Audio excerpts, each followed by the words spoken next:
get their things and relocate to wherever I guess a Greyhound bus could take them, because that's what you all gave them, a Greyhound ticket, a one-way ticket at that, straight out of New York. Now we're gonna keep it real here today. You gave them a bus ticket, okay? Straight out of New York. And when they got to the neighboring states were like, well, we have a homeless situation here. Okay?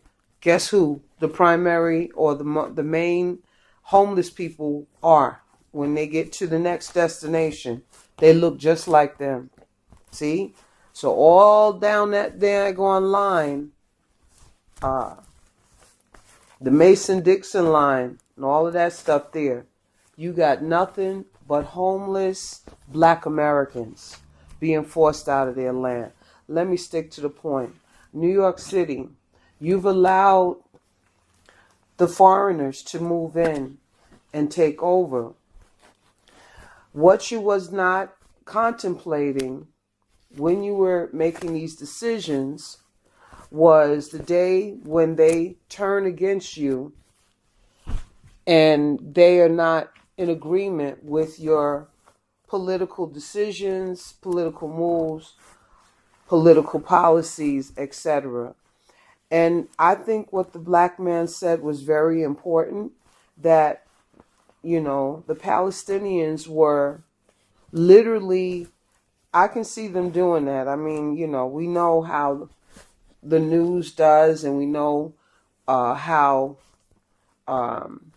they will get coverage of this, that, and the other. So, that I can see that being something that would have been done, and it's probably somewhere, still online for the world to see it. I mean, it's not like it wouldn't be accessible. It's probably somewhere, you never know, where it's accessible. But these are the same people who now are saying that Israel, the people who will call themselves Israelis, will have to leave that landmass because they're going to win this battle. Now, that's a very powerful statement right there, because you've allowed the government, the city of New York, you've allowed these individuals to come and take up residency in the state. And at this particular point in time in history, they do not agree with your political views and opinions. Okay?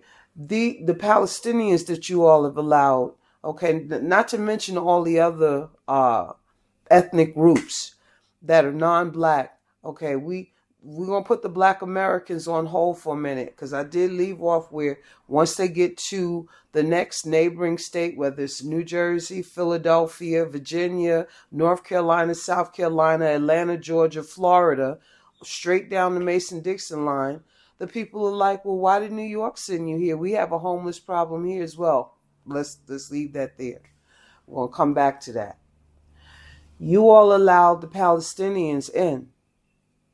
Now, the Palestinians are letting you know, along with many other, Jewish people there, that we don't agree with your decisions right now. We don't agree with you all continuing to fund Israel. We don't agree with you all bombing a Palestinian hospital. They're not talking about anything that they did wrong. They're not going to bring that up, because in their mind, they believe that they were justified for their actions. And because many of us onlookers who don't live in Gaza, we don't know day to day, from sun up to sunset, what the oppressive regime feels like.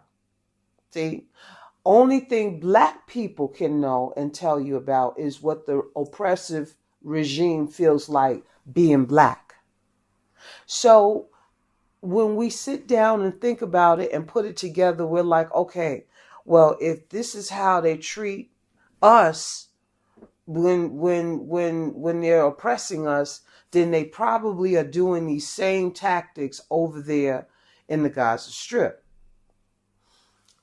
And we don't know from day to day what's going on to build up to a situation such as the one that happened almost 3 weeks ago. You see, where they got ambushed. They was out there getting it in, getting their groove on, and they just rolled up. And it was like a ambush. It was an ambush. Okay? The smackdown. And so we don't know, what all that has been going on 24 hours a day, 7 days a week over in that region of the world for them to commence such a heinous act, okay, of warfare. But what Black people do know is the genocide and the oppression that we as Black people live on a daily basis.